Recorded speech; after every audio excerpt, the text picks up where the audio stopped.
Senhor Deus e Pai, Teu Filho está aqui, Senhor amado, mais uma vez esta noite. Ele assume essa tribuna para ser o Teu instrumento, Senhor amado. Deus, o Teu povo tem sede, fome do Senhor.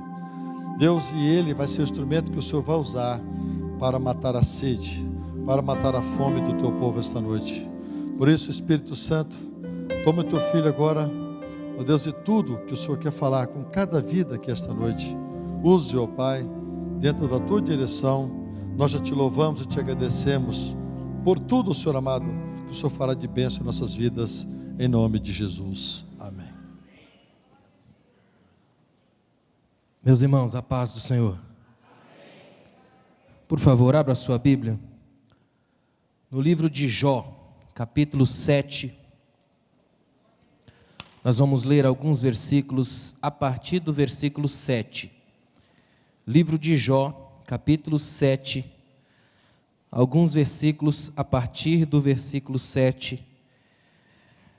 Deus colocou uma palavra no meu coração para nós pensarmos aqui essa noite, que eu tenho certeza plena de que ela vai gerar um impacto muito grande na sua vida. Louvo a Deus pela oportunidade de ministrar uma palavra como essa que eu vou falar hoje. A você que está em casa assistindo pela internet, coração ferido, a ponto de nem ter vindo aqui hoje, é para você essa mensagem. Deus colocou no meu coração, eu falei para o pastor Salmo, pastor, Deus colocou uma palavra no meu coração daquelas. Perguntas que assolam os que sofrem. Amém? Jó capítulo 7, nós vamos a partir do versículo 7. A versão que eu tenho aqui é a NVI, Nova Versão Internacional, e ela tem um pouco mais de simplicidade do que aquela versão clássica. E esse texto de Jó, eu fiz questão de ler ele em quase todas as traduções que eu tenho lá. E essa daqui, para mim, capta mas seria o mais próximo daquilo que a gente pegaria do original. Então é um texto muito forte. Preste atenção nesse texto, Jó capítulo 7. Para você entender, Jó está passando por um processo terrível. E ele começa a falar. E é bom que agora a palavra venha da boca dele, um homem que sofre. Deus colocou essa mensagem no meu coração hoje porque eu temo que estamos nos tornando aos poucos numa igreja, e isso eu falo na igreja brasileira no geral, numa igreja que só valoriza o sucesso a todo custo. E quando você só prega o sucesso, a vitória, as pessoas que sofrem tendem a se ficar de canto. Isso gera uma culpa. Muita gente pensa, todo mundo vence e eu não. Essa mensagem é para você. É para você que está com o coração quebrado, o coração aflito. Para você que está roendo as unhas da alma, porque as das mãos já foram. É para você que perdeu. Para você que teve um diagnóstico horrível essa semana. É para você que o filho adolescente está protestando em casa e você já não sabe mais o que fazer. É para você que está aqui, mas o coração está sem saber onde é que o filho ou a filha está agora. Essa mensagem veio direto do céu para juntar os pedaços do seu coração. Faz mais de 5 anos que eu venho mergulhando num tema que mexeu muito comigo, Deus e a dor. E eu preparei ao longo desse tempo algumas mensagens sobre isso. Acredito que nunca nem ministrei nenhuma dessas mensagens aqui. E essa é uma delas.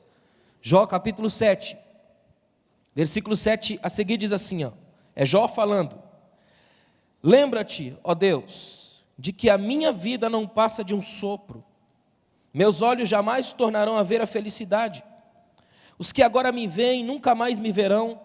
Puseste o teu olhar em mim e já não existo. Assim como a nuvem se esvai e desaparece, assim quem desce à sepultura não volta. Nunca mais voltará ao seu lar, a sua habitação não mais o conhecerá. Por isso não me calo, na aflição do meu espírito desabafarei, na amargura da minha alma farei as minhas queixas. Sou eu o mar, ou o monstro das profundezas, para que me ponha sob guarda?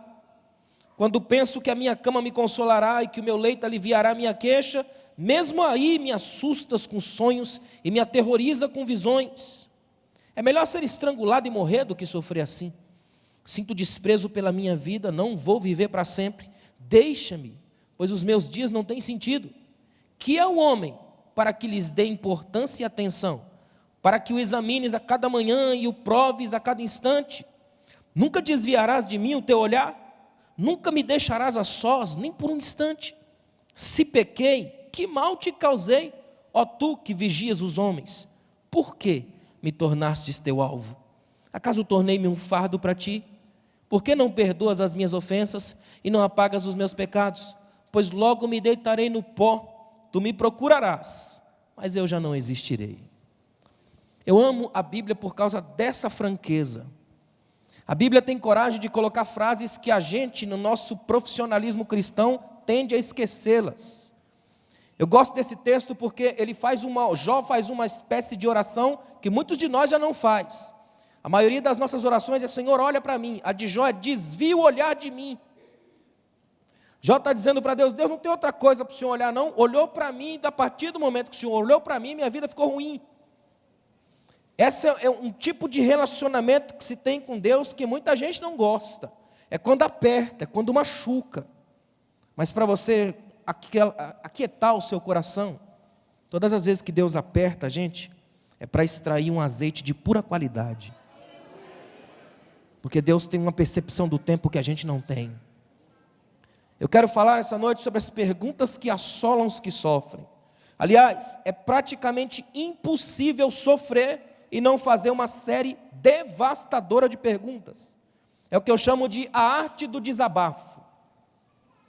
Uma das maiores necessidades nossas hoje é de gente sincera para a gente desabafar. Nós estamos vivendo numa sociedade que a gente nem precisa tanto de muita gente nos dando um monte de coisa, mas de pelo menos uma pessoa nos emprestando o ouvido. Vivemos numa sociedade em crise de conselhos, porque tem muita gente alardeando festas para as quais não foram convidados. Tem muita gente gritando coisas que não passaram, arrotando os caviares que não comeram. A Bíblia nos mostra um Deus que conhece a gente quando a gente chega em casa no final do culto. É um Deus que sabe quando você entra no quarto, tira o terno, tira o vestido de grife e só sobra os pedaços da alma. A Bíblia mostra para mim um Deus que olha para Naamã quando Naamã chega em casa e tira a capa e tem uma menina olhando que atrás da capa tem lepra. Eu quero te mostrar hoje um Deus que conhece você por um ângulo que você custa lembrar que existe. Um ângulo que você faz de tudo para maquiar, para esconder. Existe um Deus das subcamadas da alma. Um Deus que entra nos lugares que a gente não gosta, nem convida, mas Ele vai. E eu gosto desse Deus que invade os quartos da intimidade, que abre as gavetas trancadas a 7 chaves, que faz questão de levantar o tapete e enxergar a sujeira varrida lá embaixo. Existe um Deus que gosta de gente que perdeu. É o Deus do consolador, é o Deus do abraço, é o Deus do aflito, é o Deus do oprimido. Quer ver uma coisa interessante? É própria da dor a inquietação, o questionamento. A dor exige urgência, exclusividade, atenção total. Eu estava olhando esses dias, você vê, por exemplo, a dor quando ela se manifesta, quando ela se estabelece, ela não faz nenhum tipo de concessão com você. Por exemplo, o jogador de futebol está sendo assistido por milhões de pessoas espalhadas no planeta inteiro, mas não tem vergonha de rolar de dor no chão, fazer as piores caras e bocas. Quando a dor chega, exige exclusividade. Ela não quer saber se você é bonito, se você é feio, se é rico, se é pobre, se você está em paz, se não está, se é velho, se é jovem. A dor esmaga. O braço dela é perigoso, uma vez que ela chega, se estabelece. Ela exige atenção total. E por mais que você grite, por mais que faça triunfalismos vazios, não assusta o fantasma da dor. E todo ser humano que já botou a cara no universo foi marcado pela dor. Vem da gente, é natural, está dentro da gente. As perguntas mais intrigantes, os questionamentos mais ácidos nascem de almas em fúria, dessa violenta agitação da vida, do conflito entre a estabilidade e o caos que nos cercam. Esses conflitos são gerados pela dor. É a guerra estabelecida bem no meio do peito, entre o desejo de vencer e a dor que insiste em ficar. Sabe aquela dor que insiste em não ir embora? Que por mais que você tome o evangelho do analgésico, ela não funciona. Um Jesus de receitas fáceis, ela não funciona. Você vai até dar um certo movimento, sente uma espécie de leve respiração, como se fosse um aparato de tranquilidade, até que volta com tudo. Já passou por isso alguma vez? Eu tenho um amigo que diz: a pior coisa para um cristão é a prova. Que quando ele chega no domingo, Deus fala, mas a segunda-feira vem e não acontece nada. Ou pior, ele vai na igreja no domingo, Deus não fala, e a segunda-feira vem do mesmo jeito. É ou não é? Segunda-feira é o desafio de todo crente que sofre. Porque ela costuma apagar os fogos dos congressos, ela costuma lembrar para você que o dia continua. Sabe aquela dor terrível? Conta assim, uma vez um pastor perguntou para uma irmã: a irmã, o que você tem mais medo? Você tem medo do seu salário acabar? Você tem medo do quê? Ela disse: não, pastor, tenho medo do final do mês. Porque geralmente o meu salário acaba antes e o mês continua. Geralmente a coisa é mais séria do que eu penso. O mês é um problema para muita gente, as crises são imensas, porque dor não é só aquilo que atinge a sua pele, o que atinge a sua pele é puramente físico, e nisso aqui Doril dá jeito. O problema são as dores que atingem a alma, que mexem no centro nervoso da vida, que balançam a sua história. Para essas dores não existe remédio, a não ser a graça soberana de Deus. Só que para que a graça haja, você precisa admitir: eu preciso de cura. Só quando a gente admite é que a graça de Deus age. Diante da dor da alma, todos nós somos indefesos, mesmo aqueles que se julgam superiores. C.S. Lewis tem uma frase que eu acho tremendo. Ele disse: todos estão aptos a vencer uma dor, exceto aquele que a sente. É verdade. Já viu que quando você está sofrendo, tem um monte de especialista ao seu lado? Até que eles sintam a mesma dor, e aí fica difícil. Todo mundo está apto a passar uma dor, exceto aquele que a sente. O mesmo C.S. Lewis, que passou pela horrenda dor de ver a sua esposa morrer de câncer. Olha o que ele escreveu: Deus sussurra em nossos ouvidos por meio do prazer. Ele fala-nos mediante a nossa consciência, mas grita em alta voz por intermédio da dor. A dor é o megafone de Deus para despertar o mundo surdo. A dor te faz mexer, te dá movimento. E sabe o que é pior de tudo? A dor é sensação solitária. Por incrível que pareça, você não consegue compartilhar. A vida inteira é compartilhar. O que nós estamos fazendo aqui? Compartilhar. A gente compartilha a visão, compartilha com os irmãos, você toca no irmão, abraça o irmão, você vai viajar com a esposa, você compartilha o carro, o tempo, a história, a viagem, a conversa, tudo, menos a dor. Você pode estar casado com a mesma esposa há 50 anos. O marido pode rolar de dor a noite inteira na cama, que a esposa não pode fazer nada. Tem umas que ainda olham e falam: não deve estar doendo tanto assim. Não, porque não é com você, é ou não é? Dor é sensação solitária, você não explica. E Deus foi tão sábio que tirou a memória da dor. Você não consegue lembrar de dor. Já percebeu isso? A dor não tem memória. Se tivesse, ninguém existiria mais. Graças a Deus que Deus entende de dor. Irmãos, a verdade mais revolucionária da Bíblia é que você tem um Deus que já participou da dor. Ele já esteve aqui embaixo, sabe o que é perder um amigo, ele sabe o que é esbofetear em seu rosto, ele sabe o que é chorar, ele sabe o que é angústia. Você tem um Deus que sabe o que é sentir dor in loco, daqui. Você tem um Deus que participa das crises do povo. Onde o povo está, Deus está junto. É impressionante isso. Uma coisa precisa ficar bem clara para nós: quando o assunto é dor, perguntar não significa sinal de fraqueza, mas de humanidade, reconhecimento de limites, o passo fundamental da graça de Deus. Para você que está sofrendo aqui hoje, eu vou deixar bem claro para você: Deus não fica ofendido quando você pergunta. Perguntas fazem parte da pedagogia divina. Ele permite que você pergunte. O que Deus mais, vamos dizer, não suporta é uma fé cega, perigosa, que não tem envolvimento com Ele, religiosa. Deus permite que você pergunte. Deus até gosta de ver você perguntar, porque Ele sabe que as perguntas te levam no caminho da graça até mais perto dEle. O caso de Jó é extraordinário. Quando Deus se apresenta para falar para Jó, Deus fala muito, não explica nada, mas resolve tudo. Porque para Jó não importa Deus explicar, importa Deus chegar. Porque Deus chegando já me destaca no universo. Eu faço parte de um Deus que se importa comigo, pode descer para conversar comigo no meu caos. Eu quero pensar com vocês aqui sobre algumas das perguntas inquietantes que assolam as pessoas que sofrem, para que você que sofre perceba que você não está sozinho. Veja se eu estou errado. Primeira pergunta, todo sofredor faz: por quê? É a pergunta do oprimido, por quê? E Jó faz essa pergunta, olha só o versículo 20: Se pequei, que mal te causei, ó tu que vigias os homens, por que me tornaste teu alvo? Jó vai fazer uma pergunta mais séria ainda, por que eu? O porquê já é difícil, o porquê eu é pior ainda. Por que aconteceu comigo? Por que eu? O centro da pergunta se torna meu movimento de vida.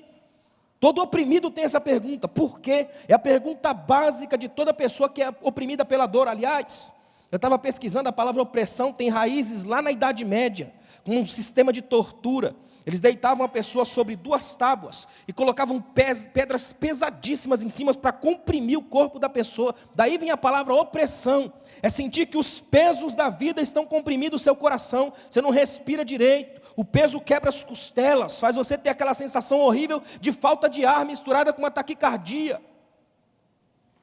Por que é a pergunta do oprimido? É quando você não respira direito, não tem fluxo de ar. A vida entrega uma coisa que te aperta, te esmigalha. Por quê? Você já se perguntou alguma vez isso? O porquê é companheiro do homem desde os começos. É uma das primeiras perguntas que as crianças aprendem. Já viu? Por que isso?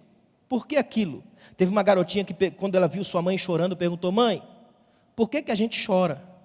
E a mãe sabiamente respondeu: filha, chorar foi a forma que Deus inventou para a gente não explodir.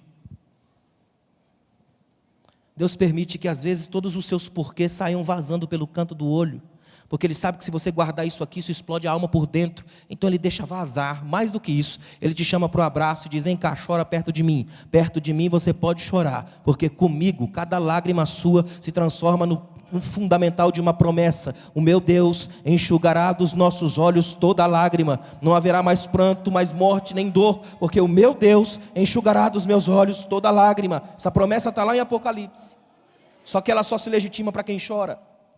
Não é uma promessa para rostos secos que não choram mais, é para quem chega com o rosto lacrimejando, é a promessa para quem tem lágrimas nos olhos. Os teólogos antigos diziam que Deus lava os nossos olhos com as lágrimas para a gente poder enxergar Ele no meio da crise. Existe um Deus que desembaça a retina pela via das lágrimas. Carlos Drummond de Andrade fez uma pergunta tremenda. Ele disse: existe alma no homem? Quem pôs na alma algo que a destrói? O erro de Drummond é achar que esse algo destrói, muito pelo contrário. É isso que educa, fortalece e transforma a alma. Poucas coisas são tão terapêuticas para uma alma do que chorar de verdade. E é aqui que eu tenho um medo muito grande do que eu tenho visto nas igrejas brasileiras hoje. Somos uma igreja onde a gente cada vez pula mais, ri mais e chora menos. Alguma coisa está errado aí. Nós precisamos voltar a ser uma igreja onde pode chorar à vontade. Eu fico muito preocupado quando eu chego numa igreja que cobra de mim uma perfeição que eu não posso oferecer. É você chegar na igreja e ser obrigado a ser feliz. Aqui não, aqui é espaço de terapia. Aqui você pode ser triste, você tem liberdade para uma tristeza sagrada que é só sua. Aqui você pode chorar, aqui você pode quebrar a alma, arrancar o coração, entregar na mão de Deus e falar: toma, porque eu não consigo mais. Esse é o lugar. Aqui é o ambiente para você chorar. Primeiro que você está em casa, é seu pai quem mora aqui. É o melhor lugar que existe para chorar. Segundo que esse aqui é o lugar do quarto fechado.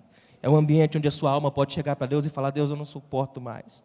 Se tem uma coisa que me encanta na Bíblia, é que todos os porquês dos grandes homens e mulheres de Deus estão aqui.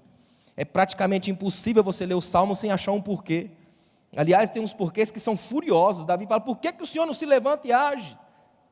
Imagina, são orações violentas, que elas vêm com tudo.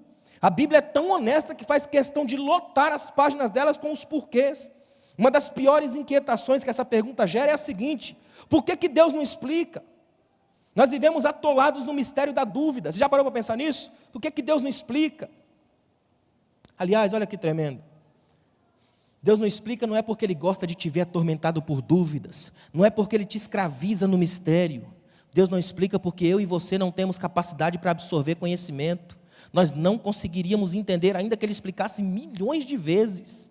Você quer ver uma coisa? Você vai no médico, por exemplo, e o médico começa a descrever cada glóbulo branco e vermelho que você tem, e vai falando e falando e falando, aí, com todos aqueles termos técnicos da medicina extraordinária, avançadíssimo. Quando ele termina uma explicação de 1h30, você fica olhando para a cara dele assim, pensando: meu Deus. Aí ele olha para você e fala: você tem problema no sangue. Aí você fala: ah. É assim ou não é?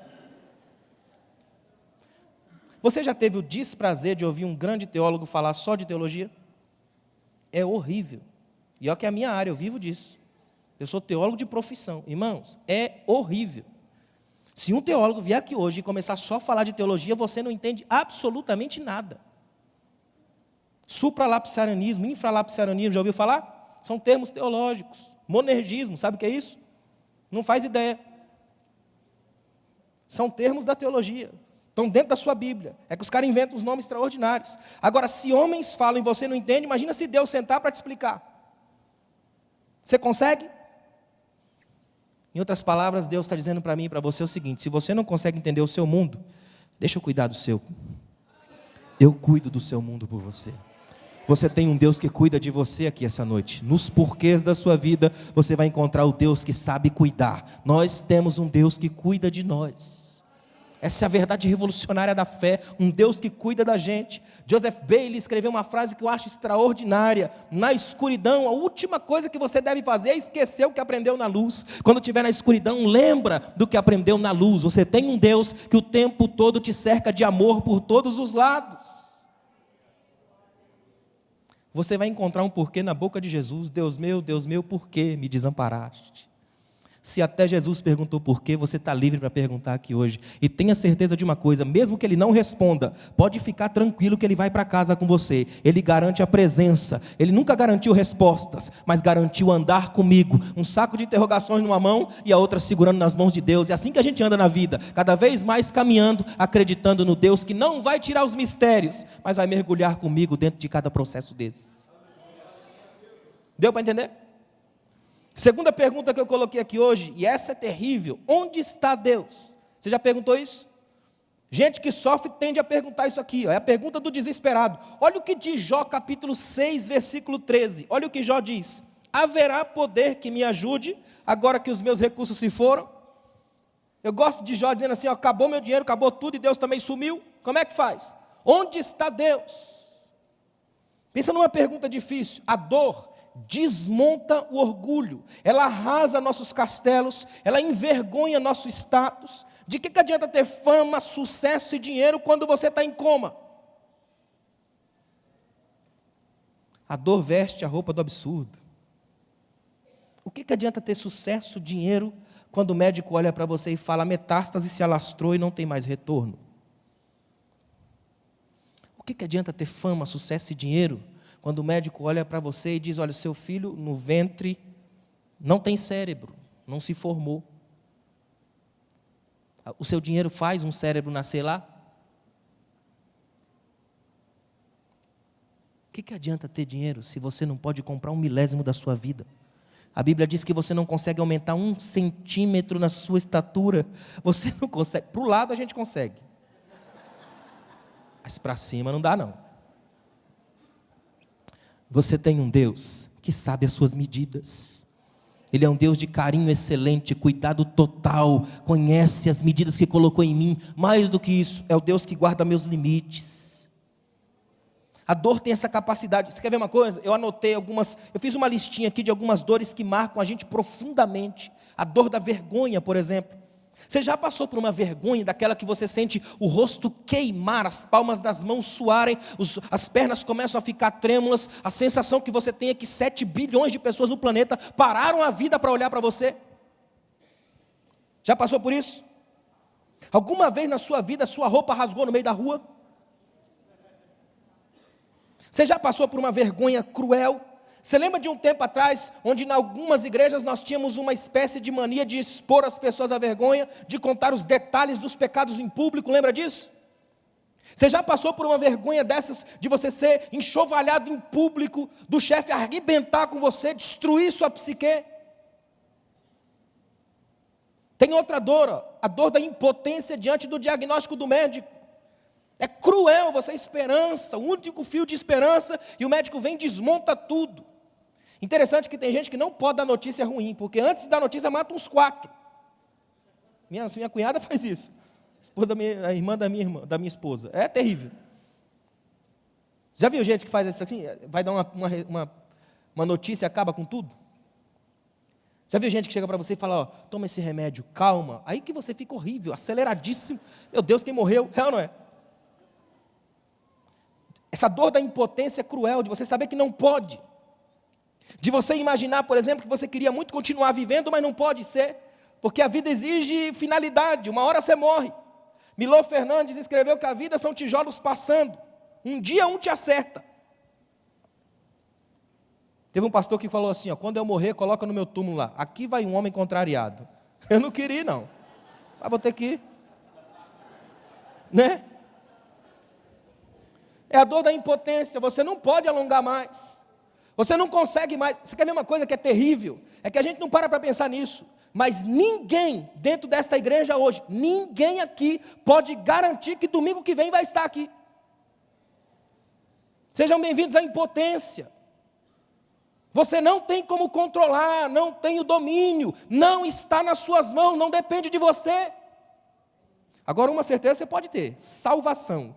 De dizer, se eu não estiver aqui domingo, eu vou estar em outro lugar extraordinariamente maior, porque eu tenho um Deus que anda comigo. Eu tenho um Deus que me ama. Tem outra dor, irmãos. Tem outra dor que é cruel, a dor da traição. Só quem já passou sabe o que é isso. E Jesus passou por isso. A dor da traição é um negócio monstruoso. É aquela coisa de você esperar, porque sabe o que é o ruim da traição? Você não espera a traição de quem você não conhece. Ela é sempre do círculo de intimidade. A traição, principalmente hoje, tem ocorrido muito, a traição de casamentos. Até hoje eu não consigo esquecer de uma cena com uma mulher na minha casa, no sofá da minha casa, dizendo, eu não sei mais o que fazer.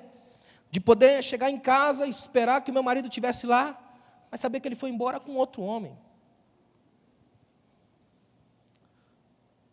A dor da traição, nesses casos, é elevada à milésima potência. É por isso que a gente faz tanto seminário de casais hoje, porque existe lá no fundo o germe da suspeita, e é ela que o diabo faz um teatro da mente. O diabo pega um sopro de vento e transforma num tsunami da mente. Porque ele trabalha com ilusões, é mágico por excelência. O diabo mente para os seus olhos. Só Deus trabalha com verdade, as mais dolorosas, porque o compromisso de Deus não é te iludir, te seduzir. O compromisso de Deus é chamar você para encarar a realidade e saber que por mais complicada que seja a sua vida, nele ela faz sentido.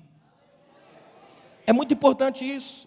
Quer ver outra dor? A dor das palavras ditas para machucar profundamente. Tem gente que nunca ficou sem arma, desarmado. Toda a vida é armado, porque a língua é pior do que qualquer arma que você imaginar. Tem gente que quando abre a boca mata uns 4, não tem? Quanta gente vem para a igreja e senta atrás das colunas, só Deus sabe como é que está o coração delas. Elas não conseguem nem levantar para cantar, e não é porque ela está fazendo jogo duro não, é porque o coração está tão ferido. Porque eu vou dizer uma coisa para vocês, a coisa mais difícil do mundo é sarar uma alma depois que ela é ferida. Ela é a substância mais sensível do universo. E a coisa mais fácil, o caminho mais fácil para ferir uma alma é pela via da palavra.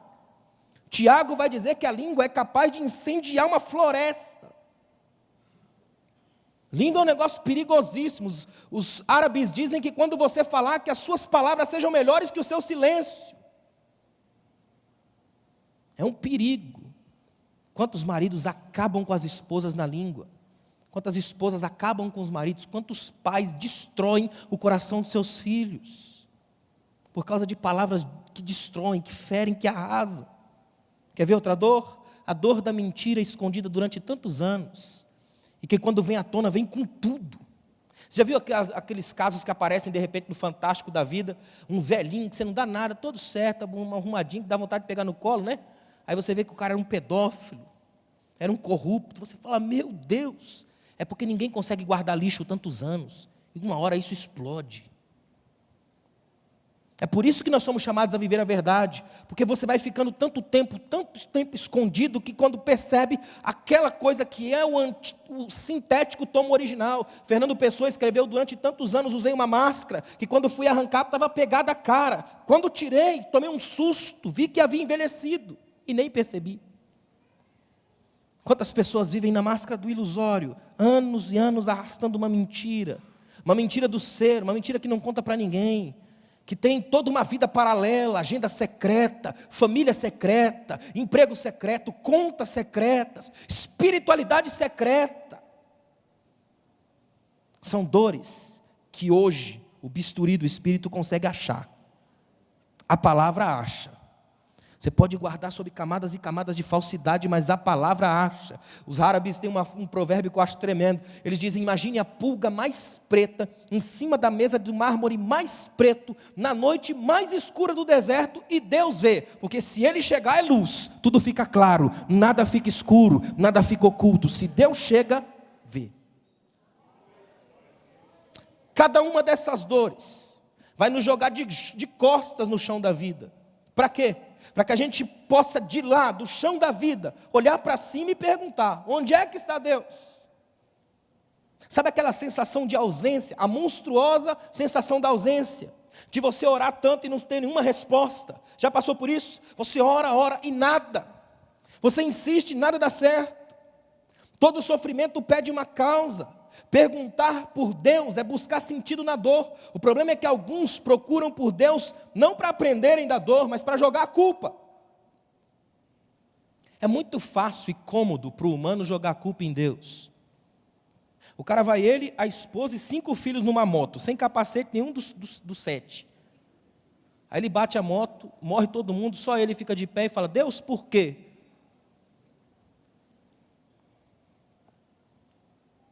O limite de velocidade da estrada onde ele mora é 50. Ele passa 200, bate o carro e diz: Deus, por quê?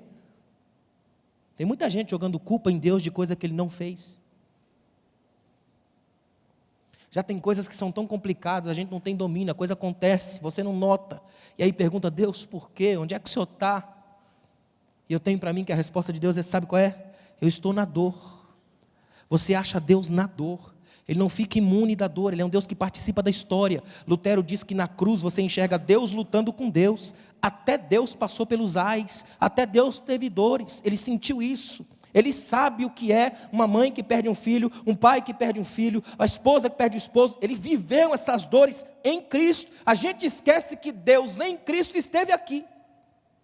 Ele já chorou um amigo. Doeu tanto que ele foi lá gritar ao amigo: vem cá, Lázaro, fez falta demais. Jesus já sofreu a dor da perda. Jesus sofreu rejeição dentro de casa. A Bíblia diz que seus irmãos tinham certas dúvidas dele. Quer ver uma coisa? Jesus é marcado pela suspeita da sociedade. Lucas 3:23 diz que Jesus, como se pensava, era filho de José. Olha a lógica. Sabe aquela coisa da língua bem afiadinha, que disse: esse daí parece que é filho de José, mas ninguém sabe direito. Porque Deus, para se revelar, procurou a porta mais esquisita da história: uma jovem virgem e grávida. Explica isso. Já parou para pensar nisso? Que Maria é jovem, virgem e grávida? Até hoje a frase é esquisita. Nesse pacote estranho é que Deus se revela. Você não tem um Deus que respeita uma cadência de lógica bonita e perfeita. Não é um presente ajeitado com os lacinhos brilhantes. Você tem um Deus que se experimenta na fúria, na crise, na coisa virada do avesso. Você tem um Deus que sabe os momentos mais horríveis da sua vida e não vai embora distante, esperando que você se recomponha para falar com Ele. Ele é o Deus que está do lado, no pior momento da sua vida. Abra os olhos, Jesus está aí. Ele é o Deus que viaja para dentro daquilo que me machuca. A pergunta é um grito: onde está Deus? Deus está na dor. Você quer ver uma coisa tremenda? O que dói ainda vive. Se tem dor, ainda tem vida. E Deus é Deus dos vivos e não dos mortos. O problema é quando não dói mais. Se ainda dói na sua vida, tem vida. Deus ainda está por aí, ainda está perto, na dimensão daquilo que te machuca, que te sufoca. Aliás, olha que interessante, a dor não muda Deus, mas ela muda a mim mesmo. Ela é a mais incrível professora da vida. Por isso que Deus enviou o Consolador. Quer ver uma coisa tremenda? Para Deus, quando olha uma dor para nós, um sofrimento, o que Ele espera de nós, escuta isso daqui, não é só uma resiliência passiva. O que Ele espera de nós não é a negatividade, é a perseverança. O que é perseverança? Transformar dor em glória, fracasso em triunfo, lamento em louvor, tragédia em testemunho. O caso de Jó é espetacular por isso. Todo mundo, os amigos, o diabo, o sistema, tudo esperando que Jó fracasse, apostando tudo nisso. Mas ele é o único que se levanta no caos e avisa: por certo, o meu Redentor se levantará, ele vive. A fé de Jó é um megafone que estoura pelo universo inteiro, dizendo para todo mundo: não são as circunstâncias que determinam a minha fé, não é o problema que diz como é o meu Deus. O que eu tenho certeza absoluta do livro de Jó, para mim e para você, é que a gente tem uma certeza: morrendo ou vivendo, a Ele glória, pertenço a Ele, Ele é o Senhor do universo, é o Deus da vida, é quem faz tudo e nunca me abandona. Um escritor chamado John Johnson, olha o que ele disse: homens e mulheres são limitados não pelo lugar do seu nascimento, nem pela cor da sua pele. O que limita homens e mulheres é o tamanho de sua esperança. É o tamanho da esperança. Mas para quem está em Cristo, é nova criatura. As coisas velhas passaram, tudo se fez novo. A esperança agiganta. Lá no mundo, a esperança é a última que morre, mas é a primeira que agoniza. Na igreja nem morre nem agoniza, porque ela tem certeza: se todas as portas se fecharem, Deus se levanta de algum lugar do universo e dá ordens a meu favor, porque é o meu Deus, o meu Senhor, e nunca me deixa para trás. É o seu Deus. Terceira pergunta. Olha o que diz Jó, capítulo 6, versículos 8 a 10. Presta atenção nesse versículo, porque é uma coisa impressionante. Olha o que Jó diz: se tão somente fosse atendido o meu pedido. Olha o pedido deles: se Deus me concedesse o meu desejo. Qual é o desejo dele? Se Deus se dispusesse a esmagar-me, a soltar a mão protetora e eliminar-me, ainda assim eu teria o consolo em minha alegria e em meio à dor implacável de não ter negado as palavras do santo. Eu vou traduzir numa linguagem mais simples. Sabe o que Jó está dizendo assim? Jó está dizendo aqui: Deus, eu olho para um lado e para o outro, não te acho. Olho para dentro de mim e não percebo onde pequei. A situação está tão crítica que eu só queria uma coisa: que o Senhor soltasse a tua mão daí de cima e me esmagasse. Eu ia morrer feliz, porque eu sabia que era a tua mão que estava por trás da minha dor. Pelo menos eu ia ter um vislumbre que era o Senhor. Porque agora está ruim, porque eu não sei o que está acontecendo. Eu não te vejo em lugar nenhum. Solta a mão para eu ver. Que nível chega alguém? A pergunta é: até quando? É a pergunta que desafia o tempo. Se o porquê é complicado, se o onde está Deus é doloroso, o até quando é mortal. Você não tem domínio de quando é que vai acabar a dor, de até quando ela se estica. Uma das dores mais difíceis de suportar é a dor da expectativa, a dor da espera. Guimarães Rosa escreveu que esperar é reconhecer-se incompleto. Esperar é um verbo cuja conjugação faz doer a alma, porque ele exige intensidade e insistência, duas coisas que a dor esmigalha na alma de quem sofre. A tendência de quem sofre é entregar os pontos, é a depressão, é a vontade de dormir o dia inteiro, que é uma semi-morte, para não ver a vida, é fechar as cortinas, é não conversar com ninguém, é desligar o WhatsApp, é encerrar a conta no Facebook, é dizer para o mundo que eu existo sem querer, só estou aqui porque ainda não tenho coragem de fazer o contrário. Como diz Albert Camus, se não fosse a ideia do suicídio, eu já teria me matado há muito tempo.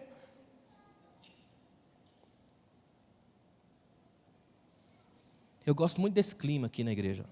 Para mim, esse é o melhor clima que existe. É um clima de pensamento, de reflexão. E nesse clima não tem manipulação alguma. É o Espírito que te leva lá dentro dos quartos fechados da sua dor e te mostra que hoje te pega pela mão para te levar para fora do caos e te botar de pé no meio do mundo. Olha que tremendo. A dor estabelece uma das mais estranhas parcerias com o tempo que você imaginar. O relógio de quem sofre parece um carcereiro dos sentimentos, é ou não é? Você já notou como as noites de dor demoram muito mais para passar? É ou não é? Você quer ver, se você estiver na festa, na alegria, que você olha no relógio, meu Deus, já são 3 horas da manhã, tem que ir embora, não é? Agora, eu pergunto a você, se você passa a noite inteira com dor de dente, demora ou não demora para amanhecer? Você já passou a noite toda com seu bebê no colo chorando de dor sem saber o que é? É ruim ou não é? Noites de dor se alongam, se arrastam. É horrível. É a divina pedagogia do calendário, só Deus faz isso. Jesus passou por uma dessa, lá no Getsêmani. Ele teve que se sentir espremido pela dor. Mas sabe o que é tremendo? Uma das maiores lições que a gente aprende é que na dor, Deus nos ensina a suportar a tirania breve do tempo, porque a gente vai ganhar a eternidade. Não há comparação. Paulo fala, não tem peso de comparação. É a divina pedagogia de Deus. Lá na Índia, teve um médico que revolucionou o tratamento de lepra no mundo, e ele é cristão. Um médico que se especializou, um dos maiores cirurgiões da mão de todos os tempos. Tanto que ele tem uma máxima que até hoje é consultada na medicina mundial. quando ele diz que por mais avançada que a tecnologia chegue, nunca vai superar a mão de um bebê. Se você parar para analisar os trabalhos dele, eu fiz questão de ler os trabalhos dele sobre a questão das mãos, e ele fala sobre as milhares de sensores de calor, de toque e de pressão que a gente tem nas pontas dos dedos. Para você ter uma ideia, se você tivesse metade dos sensores de pressão que tem nas pontas dos dedos, nas pontas dos seus pés, você não andaria. Porque ele não suportaria as imperfeições do solo. É impressionante. Se você tivesse metade só aqui, jamais tocaria um instrumento. É a pressão desses dedos que te ajudam. O bacilo de Hansen, que mudou o nome da lepra para hanseníase, faz exatamente isso. Ele mata as tensões nervosas, mata esses sentimentos. Quem é leproso não sente mais dor. Dr. Paul Brand lançou um livro chamado A Dádiva da Dor, 464 páginas, espetacular, onde ele trabalha todo esse sentimento da questão da dor. Ele desenvolveu e gastou milhões de dólares para desenvolver um sistema parecido de dor. Quer ver uma coisa? Você está varrendo a casa, como as suas mãos são normais e você tem senso de pressão, você varre normal, guarda a vassoura, não sente nada. Já o leproso não tem senso de pressão nenhuma, ele vai apertando, apertando, até que o cabo entre na mão e ele não sente. Como as mãos têm mais sensores, é por isso que os leprosos perdem muito as mãos e os pés, que são as extremidades mais próximas. Sabe quando você coloca a mão no ferro quente e automaticamente tira? Essa coisa ruim te protege de não perder a mão. O leproso não tem isso, põe a mão até ela queimar, porque não sente. O que o leproso mais daria é aquilo que você tem. O leproso sonha em sentir dor. A dor para ele é um presente, para você é um problema. Paul Brand conta que um dia, ele foi visitar um leproso que estava com os pés detonados. E ele se ajoelhou nos pés do leproso, começou a mexer, apertar. De repente ele levantou a cabeça, olhou para o leproso, ele chorava, do corpo tremer, a camisa estava toda molhada de lágrimas. E ele disse, o que foi? Eu fiz alguma coisa errada? O leproso disse para ele, é porque há 23 anos ninguém me toca. E o Senhor hoje me tocou. Por isso que a Bíblia compara a lepra com o pecado. O pecado mata os sentimentos. Ninguém te toca, ninguém chega perto de você. Mas o aprendizado que a gente tem hoje pela palavra, pela via da dor, sabe qual é? Quando nós estamos em Cristo, Ele toca a gente. Ele se aproxima daquilo que nos machuca. Você tem um Deus que sofre do seu lado. Você tem um Deus que sabe participar da sua dor. Não apenas para sofrer junto, mas para transformá-la em aprendizado. Para quando você passar por ela, poder adorar a Deus e dizer, ainda que eu ande no vale da sombra da morte, não temerei mal algum, porque Tu estás comigo. A Tua vara e o Teu cajado me consolam. Eu tenho um Deus que participa do caos. Você tem um Deus que deixou um túmulo aberto na história. A ironia das ironias, um túmulo aberto. Todo mundo que vai a Israel pode visitar shopping, montanha, mas tem que passar pelo cemitério. É a única vez no mundo em que o cemitério vira lugar de peregrinação. Você tem que ir lá para olhar para aquele túmulo e saber que já que ele ia morar lá só por 3 dias, ele não comprou a casa, né? Só emprestou, depois devolveu, porque Ele é o Deus da vida. E deixou bem claro naquele túmulo aberto que as nossas dores terão um fim, mas Ele permanece para sempre. Quem passa pelas dores, passa por elas, mas elas também passam pela gente. Não existe vida sem dor, mas não existe dor que dure a vida toda, porque nós temos o Consolador, aquele que consola as dores da alma. A sua vida aqui hoje é um presente de Deus. Você tem milhares de motivos para adorar a Deus aqui hoje. Você está vivo mais um dia.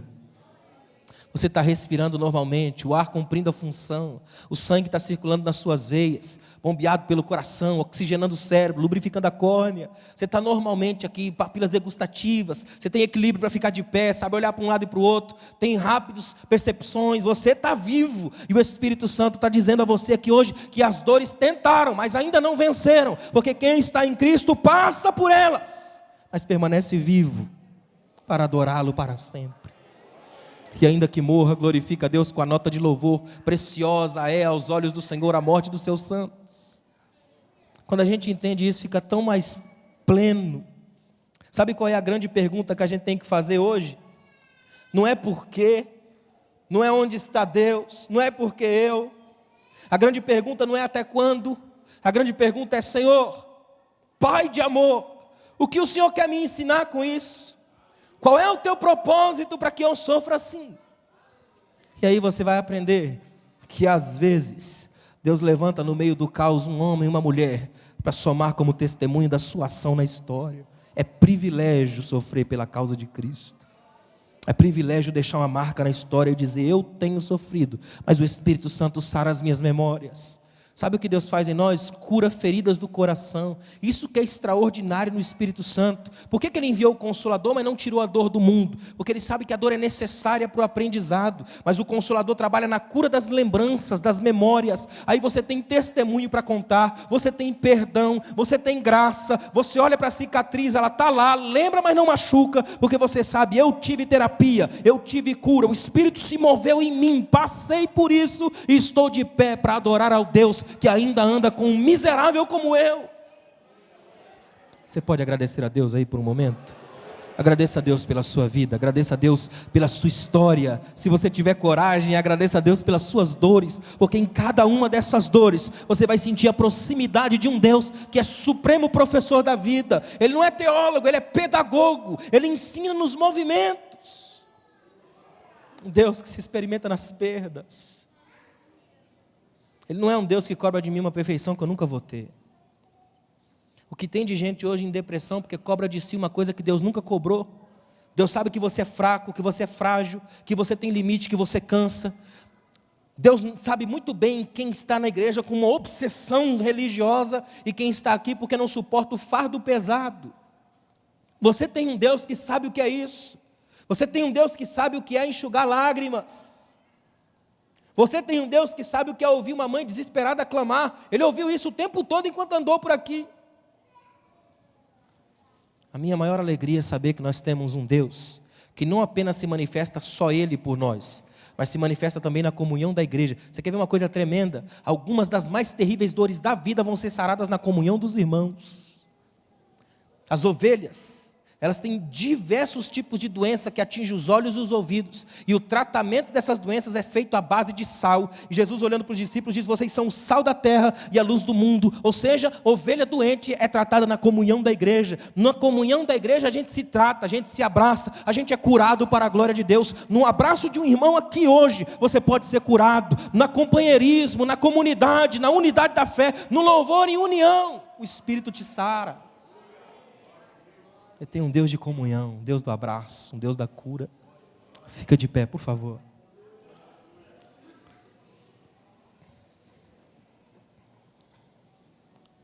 Às vezes, Deus faz umas coisas com a gente que a gente não espera, que a gente não imagina. Tem muita gente que sofre porque faz cobranças para si injustas. Tem gente, por exemplo, que vive o tempo todo amarrada a uma obsessão da perfeição. Isso não tem nada a ver com Deus. Se você olhar na Bíblia as pessoas com quem Deus andou, tem hora que é terrível. Ele andou com gente que eu tenho certeza que minha mãe não ia gostar que eu andasse. Jesus andou com gente que minha mãe não ia querer que eu andasse. Ele é um Deus que conserta caráter. Ele é o Deus que toca o coração de aflitos. Ele é o seu Deus. Sabe qual é a maior notícia que eu tenho para te dar aqui hoje? Hebreus 13:8. Jesus Cristo é o mesmo, ontem, hoje e eternamente. O mesmo Jesus da Bíblia que curou lá, ainda cura hoje. O mesmo Jesus que operou lá, ainda opera hoje. O mesmo Jesus que abraçou os aflitos lá, ainda abraça aflitos hoje. O mesmo Jesus que veio e ouviu os lamidos, os gemidos e os lamentos das viúvas, ainda é o Jesus de hoje. Eu quero fazer um convite a você. Se você sente que essa palavra atingiu o seu coração e quer vir aqui à frente, eu quero orar com você. Quem sabe hoje o Espírito Santo não vai te dar aquele abraço capaz de curar a sua alma. Você conhece alguém, de repente está passando por uma perda terrível, uma dor angustiante. Vem até aqui à frente, o Espírito vai te capacitar para você abraçar essa pessoa e oferecer seus braços como braços de cura. Se você está carregando uma dor há muito tempo e não suporta mais, hoje é o dia. Vem até aqui à frente, eu quero orar com você. Se tiver em nosso meio alguém que ainda não é cristão e quer entregar a sua vida hoje para Jesus, não é uma religião, é Jesus. Vem até aqui à frente. Hoje o Espírito de Deus vai te dar um abraço, capaz de restaurar as feridas da sua alma. Aquilo que dói não precisa ser aquilo que te mata, mas pode ser aquilo que te faz maior. Se dói, ainda é sinal que você está vivo. É sinal que a metástase ainda não te atingiu, mas que hoje o Espírito de Deus pode te oferecer cura. Vem aqui em nome de Jesus. O Espírito Santo está chamando você. Eu sei que você precisa vir aqui. É o Espírito chamando no seu coração. Não resista ao Espírito de Deus. Jesus hoje vai te chamar para te dar um abraço, para sarar sua ferida. O que você precisa fazer é parar de arrancar a casca, de modo que ela nunca sare. É permitir que o Espírito tenha acesso às dimensões quebradas da alma. É juntar os cacos da vida, colocar no braço e trazer para Deus. Ele é especialista em juntar os cacos de vasos quebrados. Ele é especialista no impossível, no imponderável, no inigualável, no improvável, no impensável. Deus é especialista. Essas coisas que ultrapassam o nosso domínio, Ele é especialista. Jesus está chamando você aqui hoje. Ele está chamando você. Coloca a mão no seu coração. É um símbolo. É você dizer para Jesus: Senhor, dói aqui, ó, mas eu quero te chamar, entre em mim. Porque quando o Senhor entra em mim, não há espaço para mais nada. O Senhor preenche tudo. E quando o Senhor preenche tudo de mim, então eu posso dizer que sou todo teu. Ah, Espírito Santo, o Consolador amado, o Deus que sara feridas, o Deus que reconstrói corações partidos, o Deus que age em mães aflitas, em pais desesperados, em gente passando por processos cirúrgicos, o Deus que vai nas UTIs do hospital e da alma.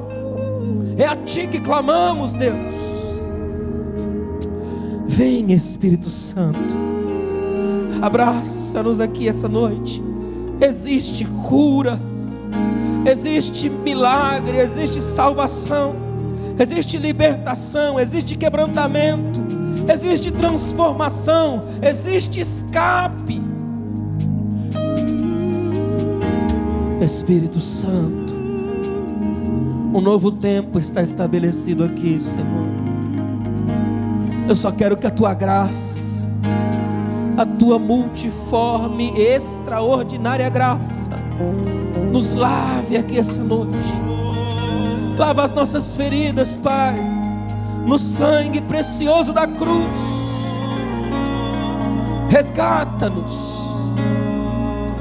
Queremos sair daqui, Senhor, carregando a palma da vitória, dizendo ao mundo como um poderoso testemunho de que onde o mundo decreta o fim das esperanças, nós vemos o agir da Tua glória. Muito obrigado, Pai, por cada vida que teve coragem de vir aqui à frente e publicamente dizer que precisa de Ti. Que eles nunca mais se sintam sozinhos, desamparados, mas que saiam daqui abraçados a Ti, caminhando no chão da transformação. É o que eu te peço, Pai, no poderoso nome de Jesus. No nome de Jesus. Aplauda o nome de Jesus, se você puder. Adore a Ele com toda a força do seu coração. Pode voltar para o seu lugar, adorando a Deus, agradecendo a Ele pela sua cura, pela operação que o Espírito Santo tem feito no seu coração. Amém, meus irmãos?